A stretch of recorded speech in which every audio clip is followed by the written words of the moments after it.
Semoga kita selalu dalam keadaan yang sehat walafiat dan selalu dilindungi oleh Tuhan Yang Maha Esa. Pada kesempatan ini, saya ingin memperkenalkan diri. Nama saya Petrus Silimado. Saya mahasiswa PPG dalam jabatan 2020 angkatan ketiga dengan nomor UKG 2001-01-46-5425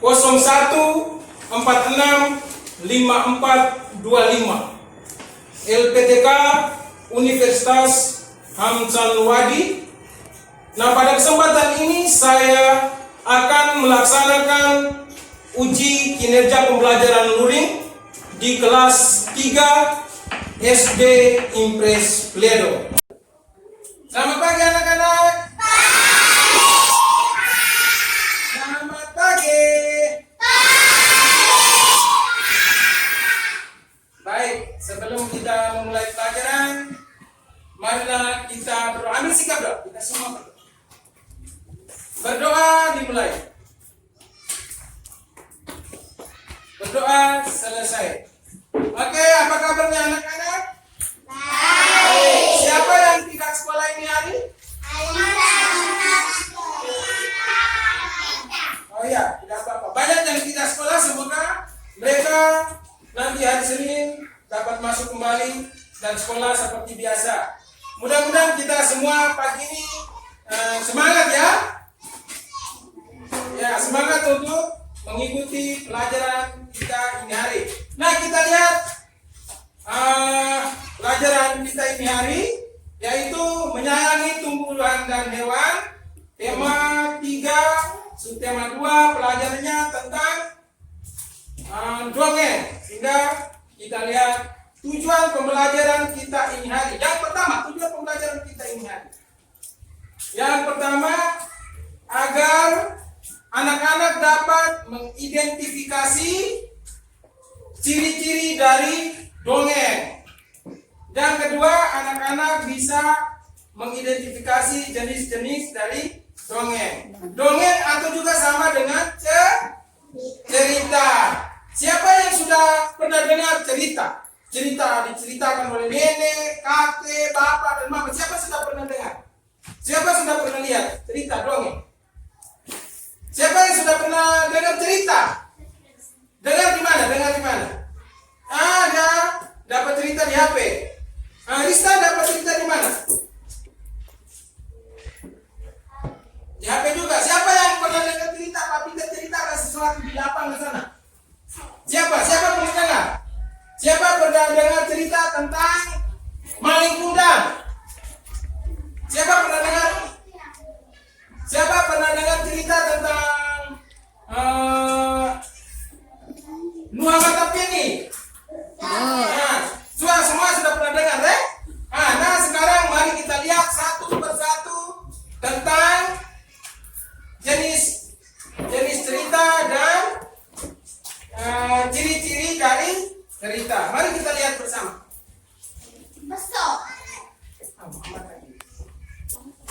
Nah, mari kita lihat materi pembelajaran kita ini hari. Tetapi sebelum pembelajaran kita ini hari, Pak Peter ingin mencoba kita semua tes dulu, tulis dulu pertama. Namanya pre-test. Artinya kita bisa menulis cerita apa saja yang pernah Anda dengar, ceritanya mengenai apa, dan tulis di sini ya. Satu-satu. Nanti sehabis ini Pak Peter kumpul, kasih Pak Peter balik. Baca, jangan tidur begitu, baca, bangun.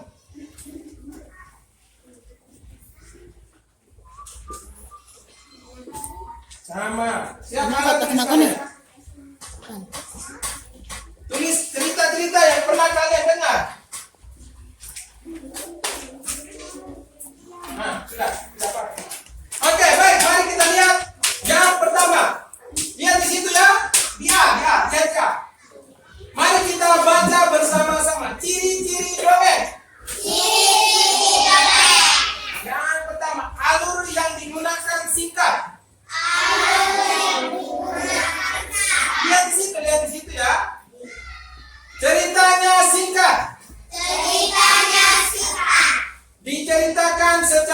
lisan.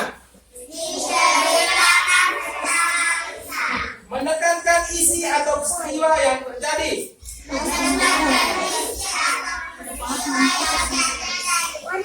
Tokoh-tokoh yang banyak yang fiktif. Tokoh-tokoh yang banyak yang fiktif ini artinya tokoh-tokoh yang murah alam. Misalnya batu belang, apa? Yang hantu-hantu begitu? Siapa yang pernah dengar hantu-hantu? Ceritanya bagaimana? Menakutkan atau tidak? Ada yang cerita tentang apa? Ya, hantu-hantu begitu ya. Nah, yang berikut jenis dari nih, lihat yang B, lihat perhatikan di B. Apa itu? Coba baca. Jenis Oke, kita lihat yang pertama, mite. Jenis dongeng yang pertama, tulis di situ. Jenis dongeng yang pertama, mite. Ya, lihat sini. Perhatikan di situ. Nih, jenis dongeng yang pertama paling atas tuh mite. Lihat di sini. Jenis dongeng yang pertama. Lihat, perhatikan. Simak di sini, menyimak di sini. Sementara Anda tulis, tapi perhatikan di situ ya. Jenis dongeng yang pertama. Jenis dongeng yang pertama adalah mite. Mite itu dongeng yang menceritakan makhluk halus. Nah, Pak Peter kasih contoh ya. Misalnya Bajang pergi ke Lama Leka malam-malam. Lalu Bajang ke sana ketemu sama setan. Itu artinya cerita tentang makhluk halus atau roh halus. Yang kedua, jenaka. Berisi cerita-cerita yang lucu. Jadi nanti kalau ada orang cerita kita tertawa, lucu-lucu, itu namanya cerita jenaka. Yang kedua, setelah miti apa itu?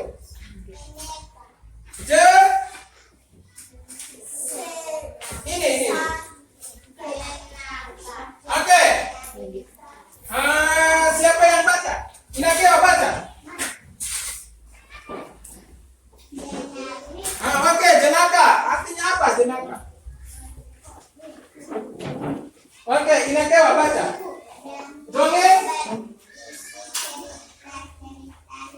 Oke, jenaka artinya dongeng yang berisi cerita-cerita lucu.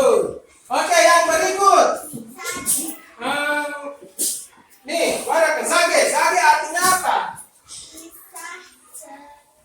Jarang yang imajinasi. Oke, Yuni, Yuna. Nih, Babel artinya Babel. Baca di situ.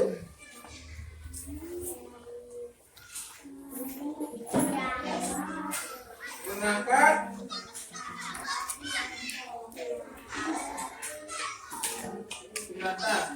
cerita yang berkembang, cerita yang berkembang di masa.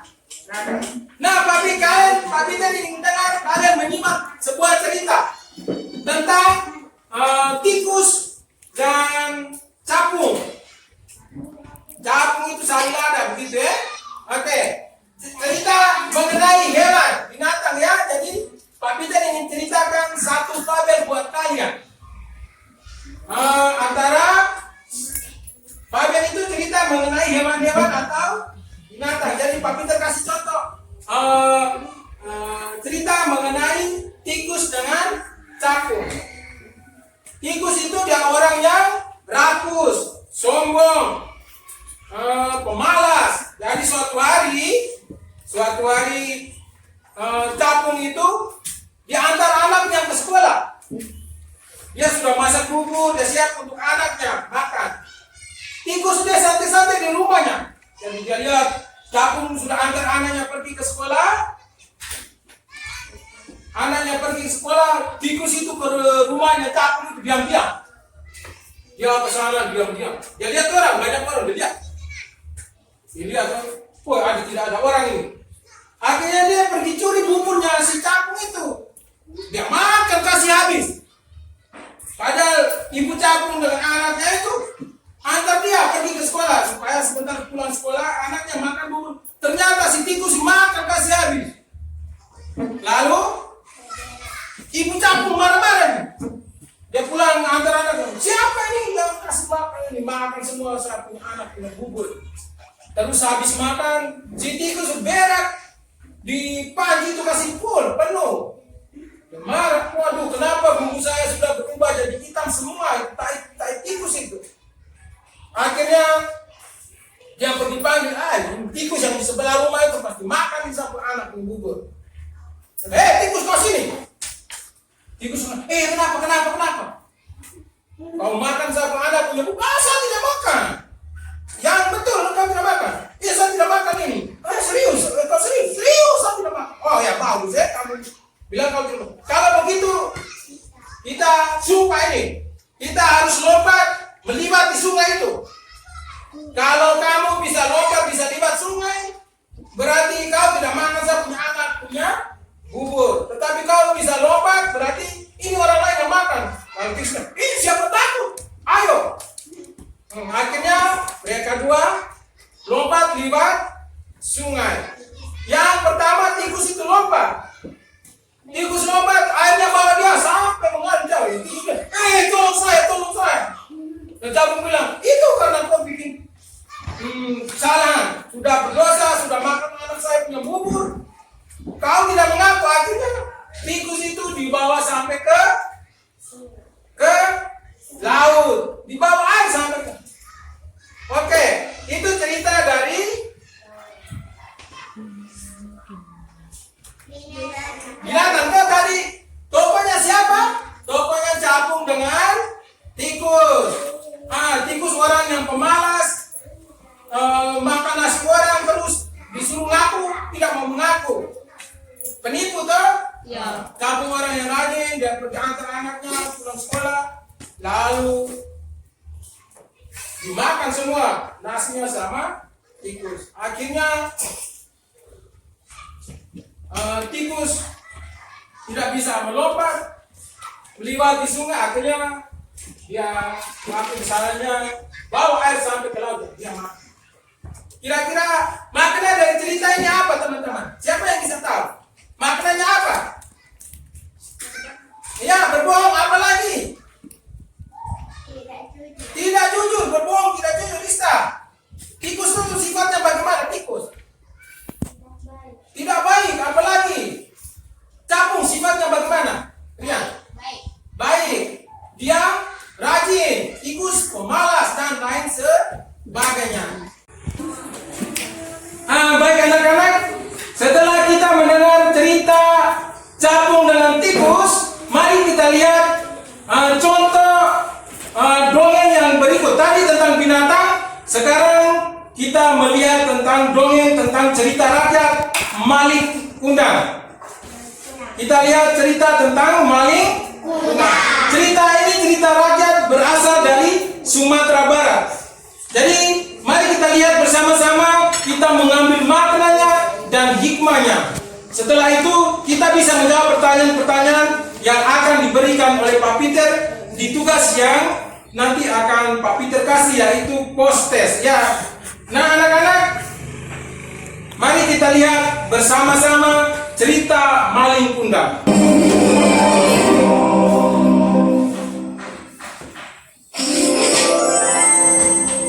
Maling Kundang.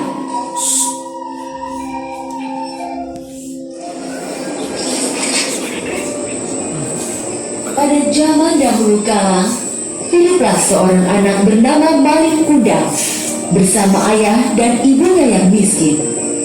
Mereka tinggal di sebuah desa di tepi pantai. Desa itu kecil dan sepi. Penduduknya banyak yang merantau untuk mencari penghasilan lebih.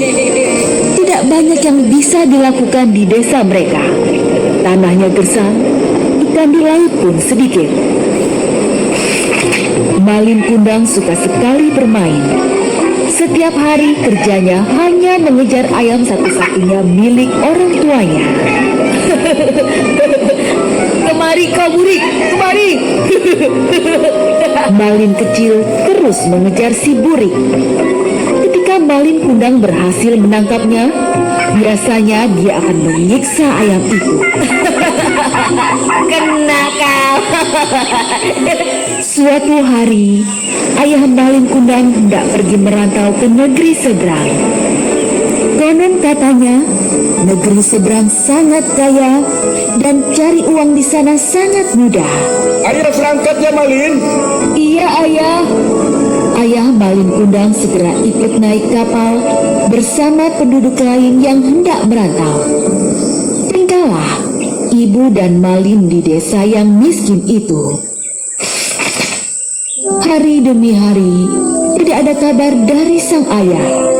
Sang ibu pun bekerja lebih keras untuk mencukupi kehidupan sehari-hari mereka. Ayo, silahkan dibeli. Sementara si Malin Kundang masih saja mengejar si burik. Ketika suatu hari hendak mengejar si burik, tiba-tiba Malin Kundang terjatuh. Aduh!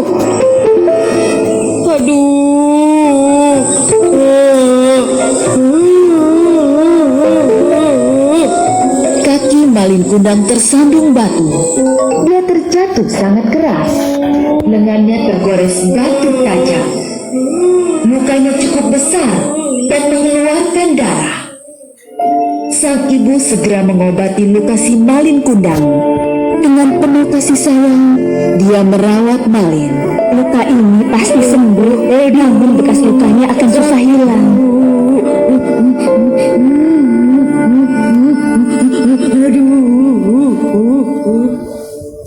Hari berganti bulan, bulan berganti tahun, dan tahun berjalan dengan tergesa-gesa. Tanpa terasa, Malin sekarang menjadi pemuda yang tampan dan kuat. Dia mulai bosan tinggal di desa yang sepi dan miskin itu. Dia ingin merantau seperti ayahnya. Aku akan merantau seperti ayah. Kemudian, Malin Kundang meminta izin kepada ibunya.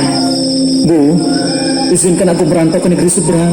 Kata Malin Kundang kepada ibunya yang segera menjadi sedih. Jangan anakku, ibu takut kamu tidak kembali seperti ayahmu. Hanya kamu satu-satunya anakku. Kalau kamu tidak kembali, aku hidup dengan siapa? Jangan khawatir Bu, aku berjanji aku pasti kembali. Aku akan jadi orang kaya dan akan memboyong ibu untuk ikut bersamaku. Akhirnya, tidak ada lagi yang bisa diperbuat ibunya. Malin Kundang bersikukuh untuk pergi.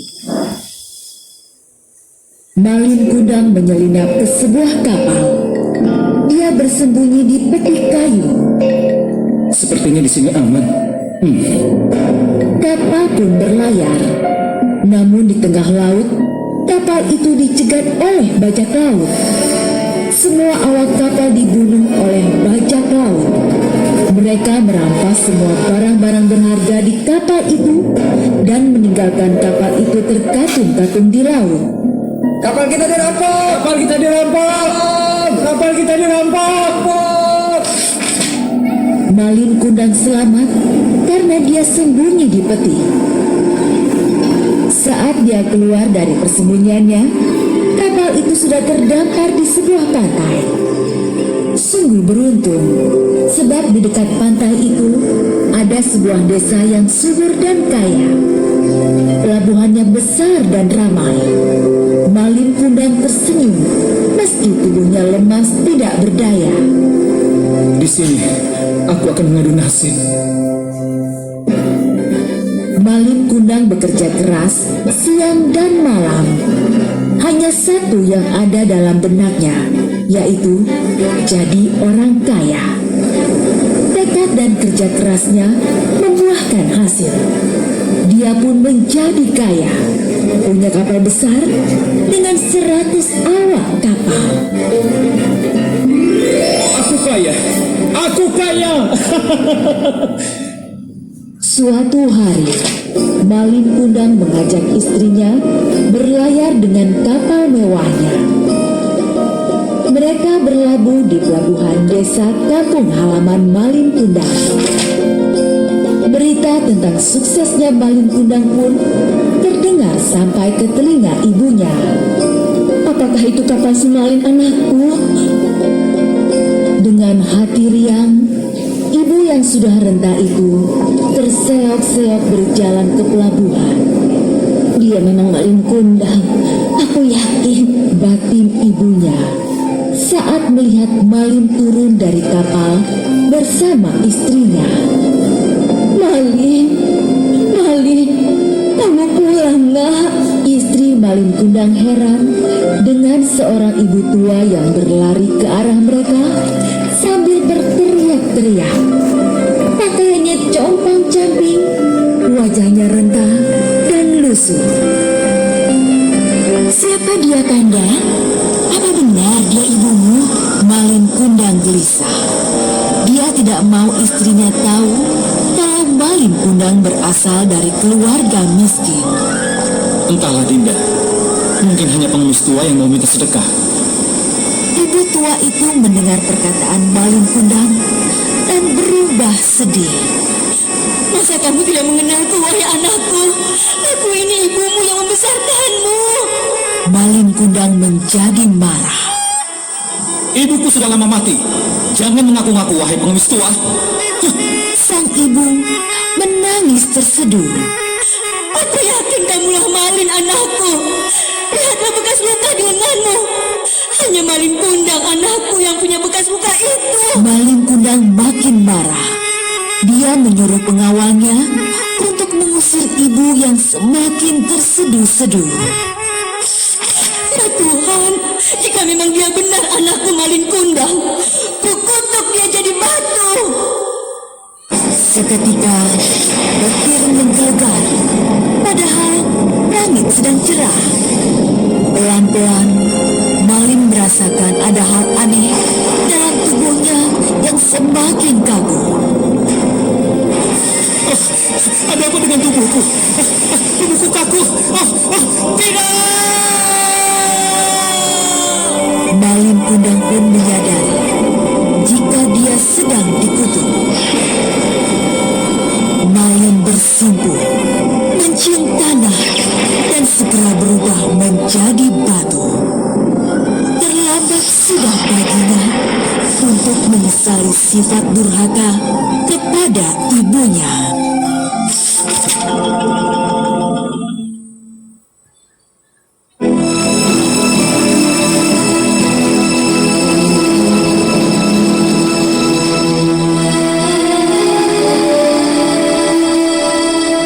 Pada saat sampai di kampung halamannya, mamanya ibu Malin Kundang ini mendengar bahwa anaknya ada datang di pelabuhan. Tetapi bagaimana reaksi dari Malin Kundang ketika melihat ibunya? Siapa yang bisa menjawab? Oke, kita sudah melihat dongeng tadi ya. Pak Peter ingin tanya, tadi dongeng itu judulnya apa? Malin Kundang. Apa tadi? Gimana? Maling? Jadi tokoh utama dongeng itu adalah Malin Kundang. Nah, Pak Peter ingin tanya lagi. Ceritanya Malin Kundang tadi, dia orang miskin atau orang kaya? Miskin. Terus dia pergi kemana tadi? Ke kota seberang atau pergi merantau. Nah, terus di sana dia bekerja sangat keras dan dia kemudian menjadi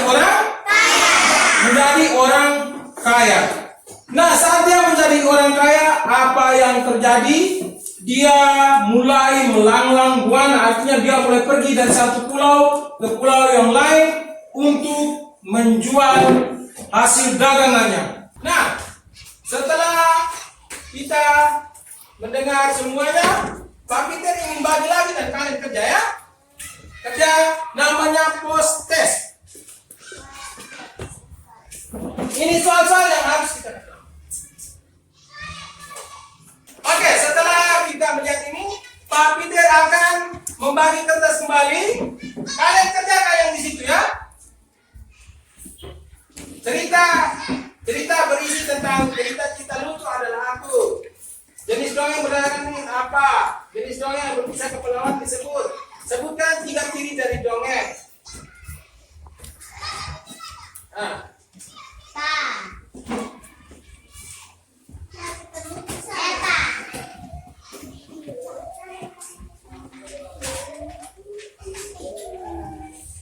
nanti dikerjakan, dikumpulkan kembali. Pak Peter mau periksa. Oke.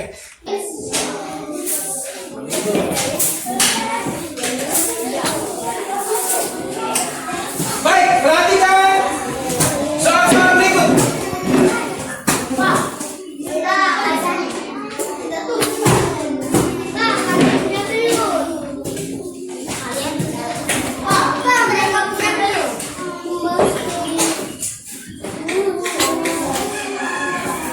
Ini aku baik,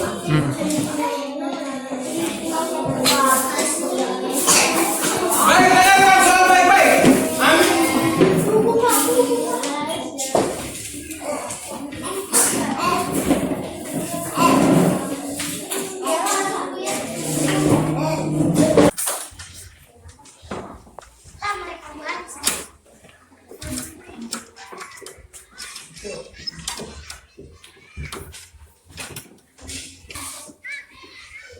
Nah, setelah Pak Peter bagikan kertas-kertas itu, silakan kita kerja. Kita kerja, habis itu dikumpulkan bersama-sama. Nah, baik anak-anak, sebelum kita mengakhiri pelajaran kita ini hari, mari kita lihat lagi bersama-sama ciri-ciri dongeng dan jenis-jenis dongeng. Yang pertama, ciri-ciri dari dongeng. Dongeng harus ceritanya harus singkat, alurnya juga harus singkat, mementingkan isi sehingga ceritanya betul-betul bisa dipahami secara jelas oleh yang mendengarkan. Kedua, tokoh-tokohnya fiktif artinya tokoh-tokohnya tidak benar. Misalnya fiktif yang batu berjalan, masa batu berjalan, fiktif ya.